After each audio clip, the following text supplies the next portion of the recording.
अडमो जड़ाड़म अपनी इस चिंतन की जो श्रृंखला चल रही है, इसके 9th सेशन में मैं आप सभी का स्वागत और अभिनंदन करता हूं। हमने पिछले कई दिनों में जिन तत्वों का चिंतन किया है, जिनका संबंध हमारे जीवन से है, हमारे जीवन के उत्कर्ष से है, इस दुनिया में प्रत्येक मनुष्य, और मनुष्य क्या कहूँ मैं, प्रत्येक जीव कुछ बातों में बिल्कुल क्लियर है, चाहे वो किसी धर्म का हो, चाहे किसी जाति का हो, और वो उनकी स्पष्ट धारणा ऑटोमेटिक ये है कि वो दुख से डरते हैं और सुख प्राप्त करना चाहते हैं। प्रत्येक व्यक्ति का, चाहे वो नास्तिक हो चाहे आस्तिक हो, वो भगवान को मानता हो अथवा ना मानता हो, कुछ भी हो सकता है। आस्तिक कौन है, नास्तिक कौन है, जगत में, दुनिया में ये बात फेमस है कि जो भगवान को मानते हैं वो आस्तिक हैं और जो भगवान को नहीं मानते हैं वो नास्तिक हैं। इस तरह की परिभाषा चलती है। दुनिया में ऐसे लोग भी हैं जो ये कहते हैं कि मेरे रिलीजन का नाम है नो रिलीजन, मेरा कोई भी धर्म नहीं है, मैं बिना धर्म के जीवन जी रहा हूँ। ज़रूरी नहीं है कि मैं किसी को फॉलो करूँ, किसी को अपना इष्ट बनाऊँ।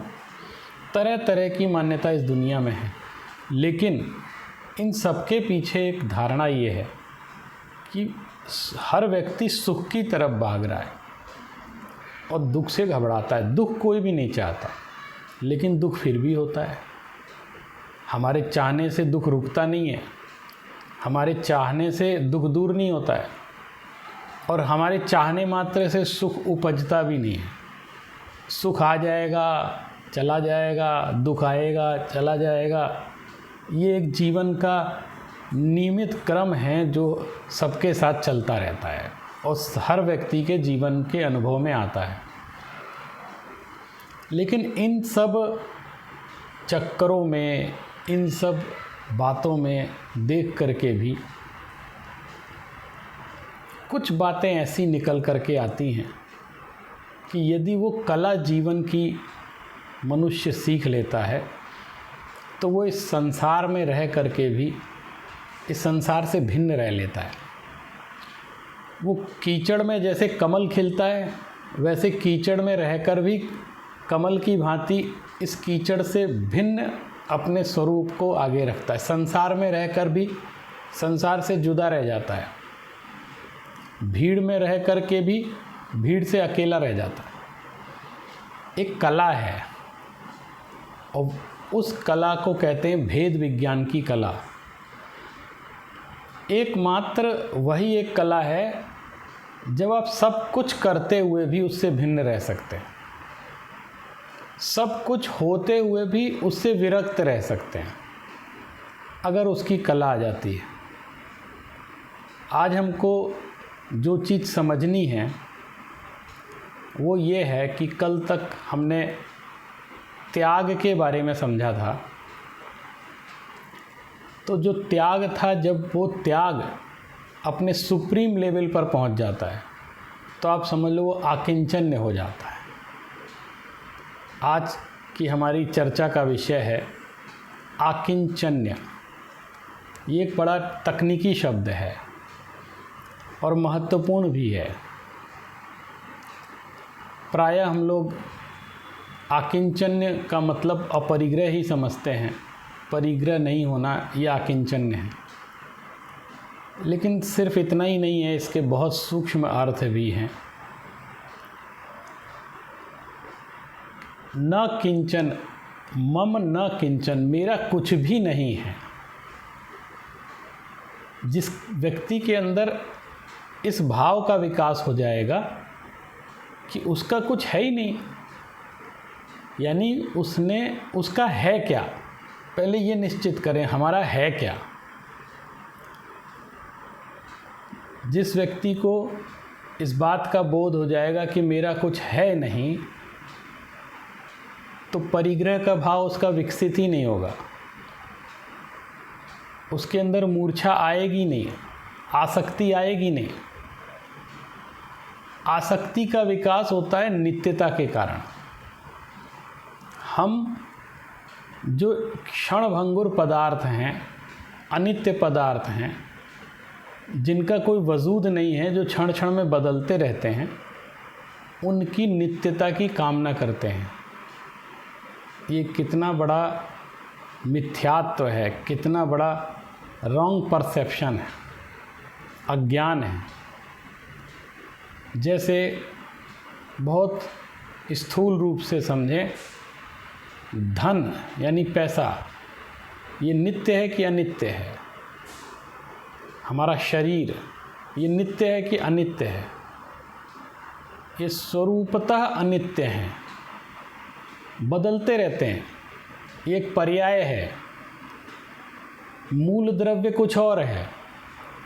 ये जो बदलता रहता है, उसके प्रति ये भाव रखना कि ये नित्य रहेगा, या ये कामना रखना कि ये नित्य हो जाए, या इस कोशिश में अपना पूरा ज्ञान लगा देना, अपना पूरा पुरुषार्थ लगा देना कि ये नित्य रहे, इससे बड़ा भ्रम या इससे बड़ी अविद्या या इससे बड़ा मिथ्यात्व और क्या हो सकता है? परिग्रह के पीछे सबसे बड़ा भाव ये है कि जो है वो नित्य बना रहे। हम ध्रव्य फंड बनाते हैं, उसका नाम रखते हैं ध्रव्य। ध्रव्य शब्द का अर्थ होता है जो नित्य रहे, यानी कुछ ऐसा धन होना चाहिए हमारे पास जो हमेशा बरकरार रहे, बना रहे। माने अनित्य धन को भी हमने ध्रव्य नाम दे दिया है कि नित्य हमेशा रहना चाहिए। ये सबसे बड़ा परिग्रह का बोध है। और ये जो हमारी वृत्ति है वो हमारी आसक्ति की सूचक है कि पदार्थ के प्रति हमारी मूर्छा कितनी है, आसक्ति कितनी है। ये बात मैं इसलिए कह रहा हूँ क्योंकि अनासक्त चेतना का विकास ही हमें आकिंचन्य धर्म की तरफ ले जाएगा। जब तक हमारी चेतना में अनासक्ति का भाव विकसित नहीं होगा, तब तक कुछ छूटेगा ही नहीं। हम सब कुछ पकड़ के बैठे रहेंगे, और ये पकड़ भी हमारी विचित्र है। हमने मन से हर चीज़ें पकड़ के रखी हुई हैं। आप देखो, पदार्थ तो वास्तव में जहाँ है वहीं रहेगा। पदार्थ कुछ नहीं करता है। पैसा कभी आपसे बंधता नहीं है, और मकान, ज़मीन, जायदाद, कंपनी, फैक्ट्री, रुपया, पैसा, गहने, ये कुछ भी हमसे ज़बरदस्ती नहीं जुड़ते हैं। हमारी इनके प्रति पकड़ है, चाहे हमारा शरीर ही क्यों ना हो, उसके प्रति हमारी एक पकड़ है। वो पकड़ छूटने की बात है। वस्तु छूटे ना छूटे, और जब पकड़ छूट गई तो वस्तु में क्या दम रह गई? जब मैंने ये मान लिया मेरा कुछ है ही नहीं। जैसे मैं आपको आज एक सूत्र बताना चाहता हूँ, बहुत अच्छा सूत्र है, कभी आप इसको याद कर लें, अपनी घर में दीवालों पर लिख लें, तो आपको बहुत शांति मिलेगी। जब आप बहुत परेशान हो जाएंगे, इस सूत्र को पढ़ेंगे तो आपको बहुत अच्छा लगेगा। बड़ा गहरा सूत्र है। मेरा सो जावे नहीं, और जावे सो मेरा नहीं। जो मेरा है वो जा नहीं सकता, और यदि चला गया तो मेरा ही नहीं है। एक व्यक्ति प्रेम में बहुत पागल हो गया था। उसको किसी लड़की से प्यार हो गया, और वो बहुत बुरी तरह पागल हो गया, और वो सोचने लगा कि इसके बिना मेरा जीवन कुछ नहीं है, व्यर्थ है, मैं कैसे जीऊँगा? ये रहेगी तो मैं रहूँगा, ये नहीं रहेगी तो मैं भी नहीं रहूँगा। वो उसकी चेतना इतनी अधिक आसक्ति में परिणत हो चुकी थी कि उसको ये कल्पना ही मुश्किल हो रही थी कि वो कभी अकेला जी भी सकता है। अपने वजूद को उसने बिल्कुल मिटा के रख दिया था। वो अपने आप को स्वीकार ही नहीं कर पा रहा था कि उसके बिना मैं कैसे जीऊँ। लेकिन एक दिन ऐसा आया कि वो उसको छोड़कर चली गई, तो वो तड़प कर रह गया। वो ये बात स्वीकार ही नहीं कर पा रहा था कि वो मुझे छोड़ के जा भी सकती है, लेकिन वो चली गई। इसने उसको पकड़ रखा था, उसने इसको नहीं पकड़ रखा था। तो एक कवि ने बड़ा खूबसूरत पद्य कहा है, बहुत अच्छी लाइनें कही हैं कि चाहा जिसे मुक्त कर दो उसे, प्यार को तौलने का तराजू यही है। चाहा जिसे मुक्त कर दो उसे, प्यार को तौलने का तराजू यही है। और मोहब्बत का मारा चला आएगा, ना आए तो समझो तुम्हारा नहीं है। जो चीज़ मेरी है वो जा नहीं सकती, और यदि चीज़ चली गई है इसका मतलब मेरी नहीं थी। इस बात पर धन हो चाहे पैसा हो चाहे कोई भी वस्तु हो, चेतन हो अचेतन हो, मेरा सो जावे नहीं। जो मेरा है वो जा नहीं सकता, और जावे सो मेरा नहीं। तो इस सूत्र को याद रखना है कि मेरा नहीं है। कौन सी ऐसी चीज़ है जो जा नहीं सकती? मेरी आत्मा और आत्मा का स्वभाव, उसकी ज्ञान दर्शन चेतना, उसका आनंद स्वरूप, ये तीन काल में कभी जा नहीं सकता। तो मेरा है, मैं चाहूँ तो भी इसको छोड़ नहीं सकता। कोई आत्मा चाहे कि वो ज्ञान दर्शन से दूर रहना चाहे कि मुझे ज्ञान नहीं चाहिए, दर्शन नहीं चाहिए, मुझे सच्चित आनंद नहीं चाहिए, ये मेरे स्वभाव से दूर हो जाए, तो भी दूर नहीं हो सकता। वो चाहे कि कोई ऑपरेशन करके इसको अलग कर दे, तो भी संभव नहीं है, क्योंकि वो उसका स्वरूप है, उसका स्वभाव है। प्रत्येक चेतना में ये बात मौजूद है। तो मेरी असली संपत्ति क्या है? शुद्ध ज्ञान दर्शन चेतना और शुद्ध स्वभाव, वो मेरे खुद की वास्तविक संपत्ति है। वो कहीं जा ही नहीं सकती। और कोई कहे कि ये तो चीज़ चली गई है, और जो चीज़ जा रही है तो इसका मतलब है वो मेरी नहीं है। अगर ये छोटा सा सूत्र हम अपने जीवन में अपना लें, या हम कहीं ऐसी जगह लिख के रख लें कि जब हमारा जीवन बहुत परेशानी में चल रहा हो, हम घाटे में चल रहे हों, बहुत ज़्यादा उतार चढ़ाव चल गया हो, तो सिर्फ इस सूत्र को देख लें कि मेरा सो जावे नहीं और जावे सो मेरा नहीं। तो चला गया मेरा था ही नहीं, मेरा होता तो जाता कैसे? इस चीज़ पर जिस दिन विश्वास हो जाएगा, उस दिन मुझे आकिंचन्य समझ में आ जाएगा, किंचित भी पर पदार्थ मेरा नहीं है। देखिए, कई तरह के लोग इस दुनिया में होते हैं। कुछ लोग ऐसे होते हैं जो भीड़ में रहते हैं और भीड़ में जीते हैं। वो परम संसारी हैं, भीड़ में ही रहना पसंद, अकेले में नहीं रह सकते, और जीते भी भीड़ में ही हैं, उसी दुनिया में जीते हैं। और कुछ लोग ऐसे होते हैं जो भीड़ में रहते तो हैं मगर जीते अकेले हैं। भीड़ में रहकर भी वो अकेले जीते हैं, स्वयं के लिए जीते हैं। और कुछ लोग ऐसे रहते हैं जो अकेले में रहते हैं पर भीड़ में जीते हैं। रहते अकेले हैं लेकिन उनका दिमाग, उनका भाव हमेशा भीड़ में ही बसा रहता है। और कुछ ऐसे होते हैं परम तपस्वी जो अकेले रहते और अकेले में जीते हैं। तो हमको ये निर्णय करना है कि इन चार स्थितियों में से हमारी स्थिति वर्तमान में कौन सी है। जीवन जीने का एक बहुत बड़ा सूत्र है। जैसे मैंने आज एक सूत्र बताया, कभी चिंता में परेशानी में पड़ जाएं तो आकिंचन्य को समझना हो, मेरा कुछ है ही नहीं तो चला क्या गया। मुझे ध्यान है, एक व्यक्ति का बहुत बड़ा घाटा हो गया, व्यापारी था, पता लगा उसको 75 लाख रुपए का घाटा हुआ। वो ज़रा सा भी परेशान नहीं हुआ। वो साधु संतों के पास गया, वहाँ किसी अच्छे कार्य के लिए धन की आवश्यकता थी, तो उसने 25 लाख रुपए का धन दिया, वहाँ दान किया। तो लोगों ने पूछा कि अभी तो सुबह तुम्हें 75 लाख रुपए का घाटा हुआ और तुम इस घाटे के बावजूद तुमने 25 लाख रुपए का दान कर दिया, ये कैसे हुआ? तो उसने कहा क्या हुआ, जैसे 75 लाख का घाटा हुआ वैसे हम मान लेंगे 1 करोड़ का घाटा हुआ। घाटा ही तो हुआ है, मैं दान करने से क्यों चूकूं? मैं देने से क्यों चूकूं? और मैंने सिर्फ दिया ही नहीं है, मैंने उसके प्रति अपनी आसक्ति का त्याग किया है। तो ऐसे ऐसे लोग भी हैं।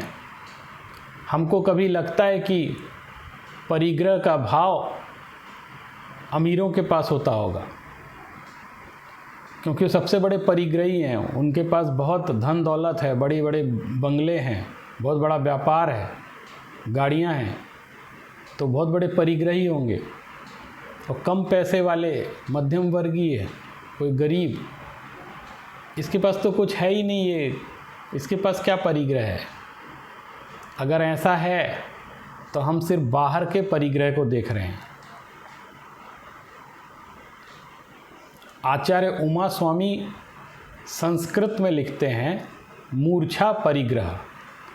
मूर्छा का नाम परिग्रह है, यानी आसक्ति का नाम परिग्रह है। ये हो सकता है कि एक सामान्य व्यक्ति बहुत बड़ा परिग्रही हो, भले ही उसके पास कुछ नहीं है, लेकिन अरबों रुपए एकत्रित करने की कामना निरंतर उसके मन में विद्यमान है। उस तो मौका नहीं मिल रहा उसको, ये उसका भाग्य साथ नहीं दे रहा है, नहीं तो चाहता तो वो भी सब कुछ। और आपने देखा होगा कि अमीर लोग फिर भी बहुत दान कर देते हैं, लेकिन जो सामान्य वर्ग के या गरीब लोग होते हैं उनसे पैसा छूटता नहीं है, क्योंकि उन्हें लगता है बहुत मुश्किल से मिला है, कल मिले ना मिले, भविष्य में ये रहे ना रहे, मैं इसको किसी को नहीं दूंगा। तो आप देख रहे हैं उसकी आसक्त चेतना कितनी अधिक है। और जो बहुत अमीर लोग हैं, पैसा है लेकिन देने में भी कंजूसी नहीं करते हैं, ले जाओ, दान भी कर देते हैं, जितना कमाते हैं उससे भी ज़्यादा दान कर देते हैं। वो कहते हैं मेरा इसमें कुछ नहीं है। तो ज़रूरी नहीं है कि बड़ा व्यक्ति दिल से छोटा हो। एक आम धारणा बन गई है कि वो तो बहुत बड़ा परिग्रही है, लेकिन ये ज़रूरी नहीं है। एक भीख मांगने वाला व्यक्ति महान परिग्रही हो सकता है, क्योंकि उसके अंदर आसक्ति है, उसके अंदर राग है, और उतना ही राग है। आपको पता हो, एक बार बम्बई में एक गरीब व्यक्ति जो भीख मांगता था वो मर गया, और वो जिस स्थान पर बैठकर भीख मांगता था उसके स्थान से नीचे गड्ढे में 7 करोड़ रुपए निकले। और वो दिन भर भीख मांगता था, कई वर्षों से भीख मांग रहा था, और वहाँ इकट्ठा कर रहा था पैसा। और एक दिन उसका देहांत हो गया। जब लोगों को पता चला, उसके बाद वहाँ उस जगह को देखा गया तो वहाँ 7 करोड़ रुपए इकट्ठे मिले। दुनिया क्या समझ रही थी कि वो तो अपरिग्रही है, उसके पास कुछ है नहीं। लेकिन आपने देखा वो इतना अधिक परिग्रही था कि अपने सुख के लिए भी खर्च नहीं कर पा रहा था, स्वयं की शांति के लिए, स्वयं के जीवन के उपभोग के लिए भी खर्च नहीं कर पा रहा था। पैसा था लेकिन उस पैसे से इतनी आसक्ति थी। और मैं आपको उस जीवन जीने के सूत्र में ये बात बतलाना चाहता हूँ कि यदि आप किसी भी वस्तु का अच्छे से उपयोग करना चाहें तो आप उससे आसक्ति दूर कर दीजिए, नहीं तो आप आसक्ति जितनी ज़्यादा रहेगी आप उस वस्तु का उपयोग भी उतना नहीं कर पाएंगे।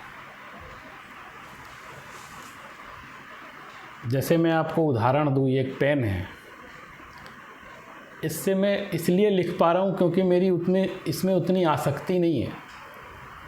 अगर ये पेन सोने का होता और मेरी आसक्ति बहुत ज़्यादा होती तो मैं इसको लिखता ही नहीं, सजा के रखता। आपने देखा होगा ये जो गिफ्ट में पेन मिलते हैं वो कभी लिखने के काम नहीं आते।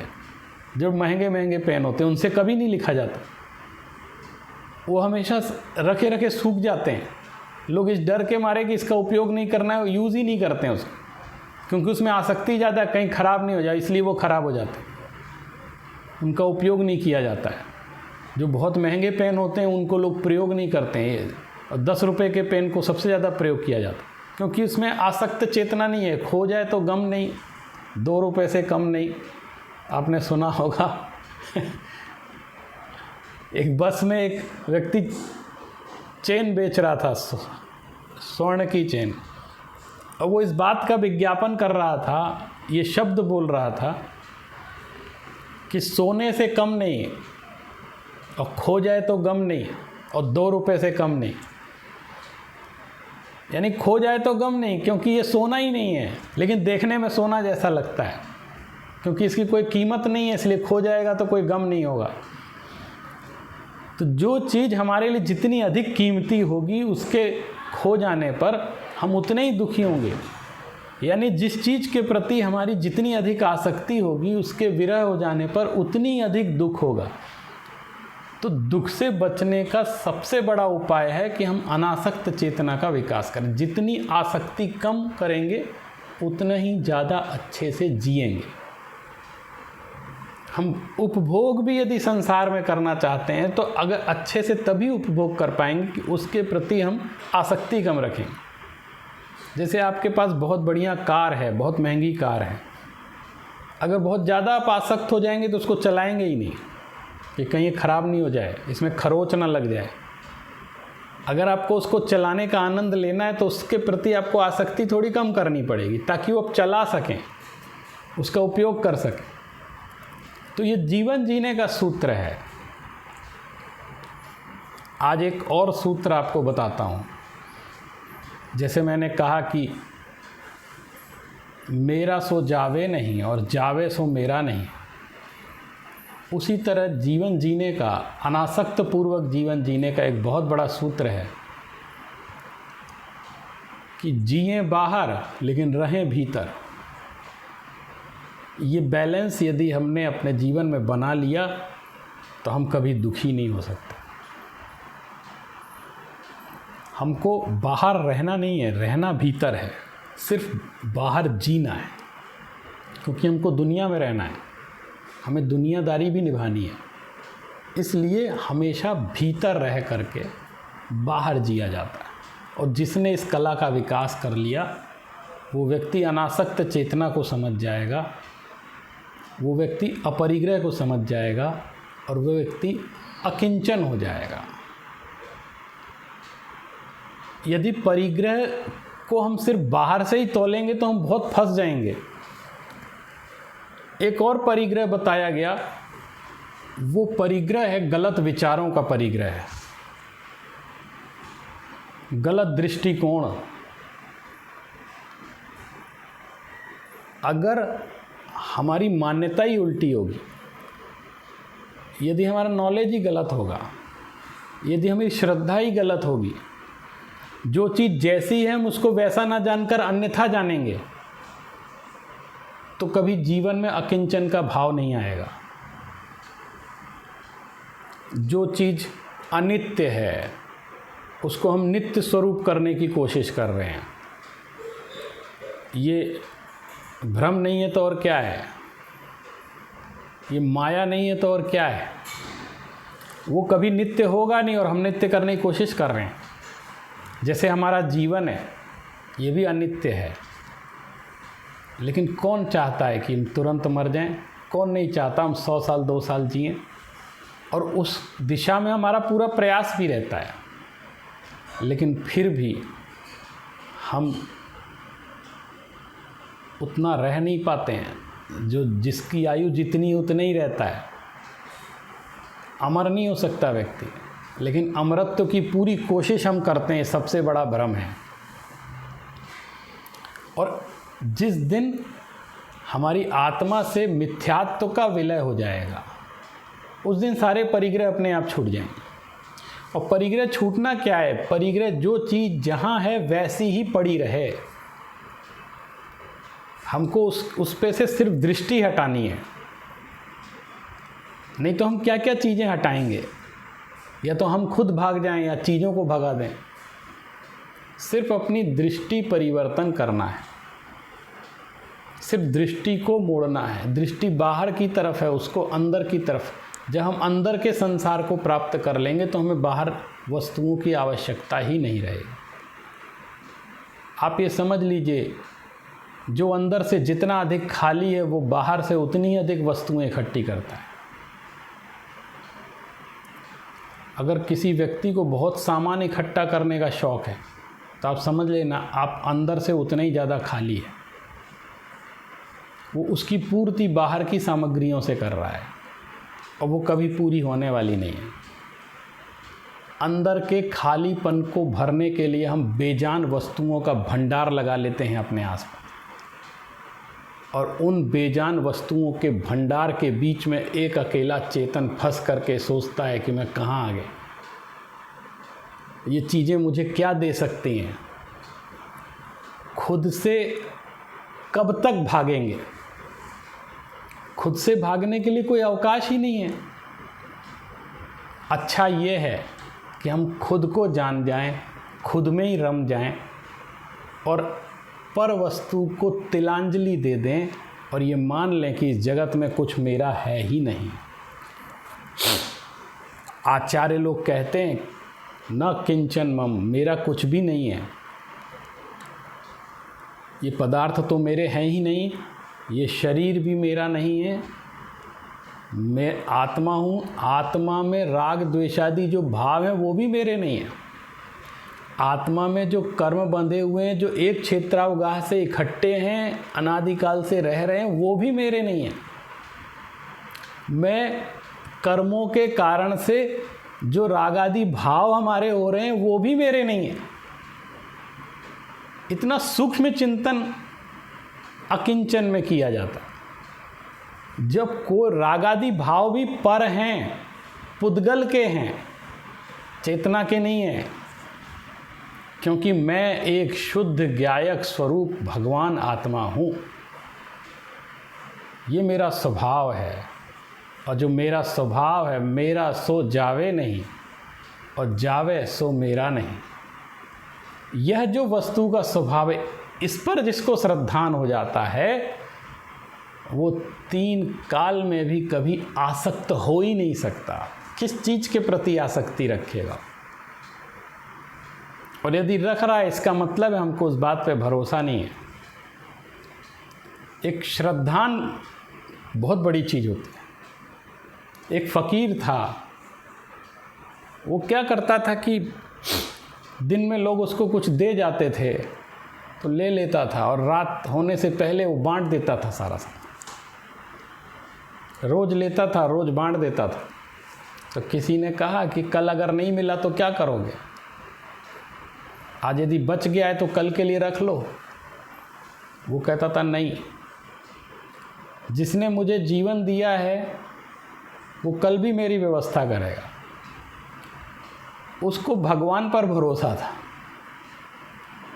माने उसको अपने पुण्य पर भरोसा था। वो कहता था मुझे कुछ चाहिए ही नहीं, मैं रात को अपरिग्रही होकर सोना चाहता हूँ। मेरे मन में रंच मात्र चिंता नहीं होनी चाहिए कि मेरे पास कुछ है। कल की कल देखेंगे, यदि जीवन रहा तो देखेंगे। आप देखिए वो फ़कीर, वो वास्तव में वो आस्तिक था जिसको अपने पुण्य पर भरोसा था, अपने इष्ट पर भरोसा था। और बाकी जिनको धन पर भरोसा है वो सब नास्तिक हैं। वो धन संभाल कर रखते हैं कि कल काम आएगा। उसको परमात्मा पर भरोसा नहीं है, उसको अपने पुण्य पर भरोसा नहीं है, उसको धन पर भरोसा है। जो क्षण भंगुर है उस पर भरोसा है। और जब तक ये भरोसा बना रहेगा तब तक वो नास्तिक है। आस्तिक नास्तिक की ये नई परिभाषा है। बाकी जो मंदिरों में जाते हैं नहीं जाते हैं वो एक अलग बात है। भगवान को क्या मानते हैं नहीं मानते हैं वो एक अलग बात है। सवाल ये है कि हमने क्या पकड़ रखा है। आपको एक दृश्य उपस्थित कर रहा हूँ, ज़रा मेरे साथ जुड़िएगा और बहुत ध्यान से सुनिएगा।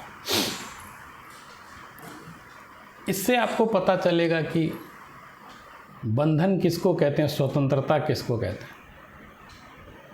कौन परिग्रही है और कौन अपरिग्रही है।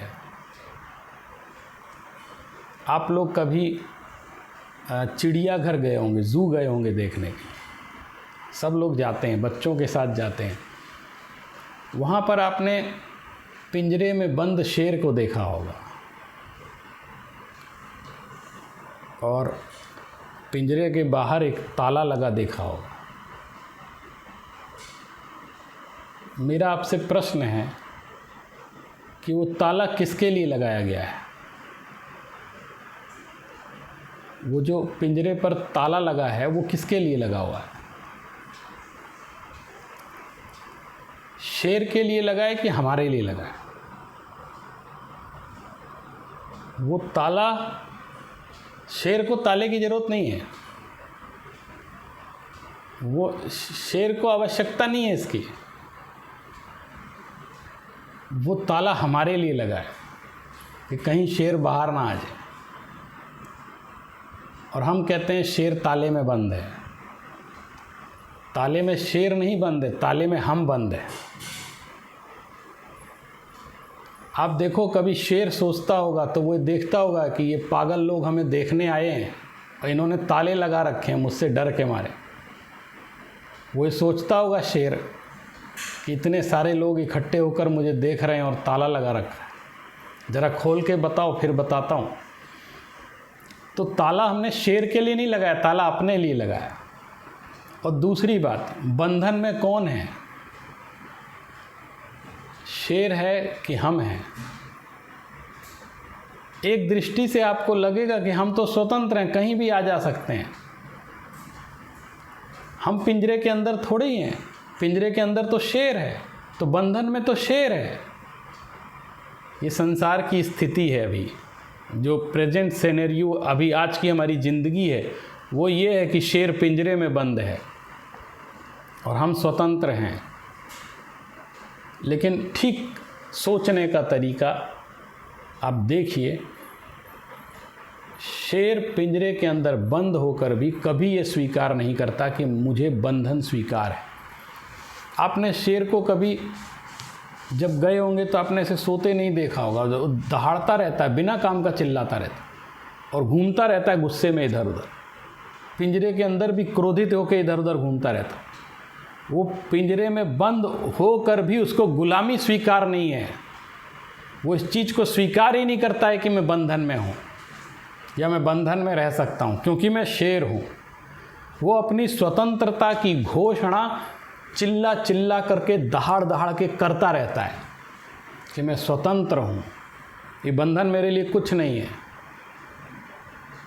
तो शेर बंधन में है कि हम बंधन में हैं? दरअसल वो ताला हमने अपने लिए लगाया है, उसके लिए नहीं लगाया है। और इसके विपरीत आप कुछ पेट एनिमल्स को देखिए, कुत्ते, बकरी, बिल्ली को देखिए, इन्हें बांधने की ज़रूरत नहीं है, इन्हें पिंजरे में रखने की ज़रूरत नहीं है। ये स्वतः ही आपकी गुलामी स्वीकार, ये बंधन अपने आप स्वीकार कर लेते हैं। तो हम वो मनुष्य हैं जो बंधन स्वीकार करके बैठे हुए हैं। लेकिन जिस दिन हमें अपने चेतन स्वरूपी सिंहत्व का पता चल जाएगा, उस दिन हम इस बात की घोषणा कर देंगे कि हम बंधन में नहीं हैं। भले ही हम संसार में हैं, भले ही ये कर्मों का ताला लगा हुआ है, लेकिन मैं शेर हूँ, इस बात की स्वीकृति वो करेगा। वो बंधन को स्वीकार ही नहीं करता है। और दूसरी तरफ आपने एक अजीबोगरीब कहानी सुनी होगी कि रेगिस्तान में 5-10 ऊँट लेकर के बाप बेटे जा रहे थे। 10 ऊँट थे उनके पास। रात को एक जगह डेरा लगा लिया, सोने का समय हो गया। तो बाप ने अपने बेटे से कहा कि बेटा तुम इन ऊँटों को बांध दो, नहीं तो ये रात को उठ के कहीं चले जाएंगे, हम लोग सो नहीं पाएंगे। तो उसने खूंटी गाड़ करके सब ऊँटों को बांध दिया। लेकिन उसके पास 9 रस्सी और 9 खूंटियाँ थीं, तो 9 ऊँटों को बांध दिया, एक ऊँट रह गया, उसको बांधा नहीं। तो उसने कहा कि पिताजी अपने पास रस्सी और खूंटा नहीं है, वो ख़त्म हो गया और एक ऊँट खाली बैठा हुआ है, अब उसको क्या करें, वो तो भाग जाएगा। तो पिताजी ने उसको सलाह दी कि तुम ऐसा करो, उसके सामने खूंटा गाड़ने का नाटक करो और उसके गले में ऐसे रस्सी घुमाओ, झूठी रस्सी घुमाओ, और उसके सामने ऐसे नाटक करो कि तुमने खूंटा गाड़ दिया और तुमने उसको बांध दिया है। तो उस पुत्र ने ऐसा ही किया और लौट के चला आया। उन्होंने कहा उठ के चला तो नहीं जाएगा, बोले चिंता मत करो, सो जाओ, वो सुबह वैसा ही मिलेगा।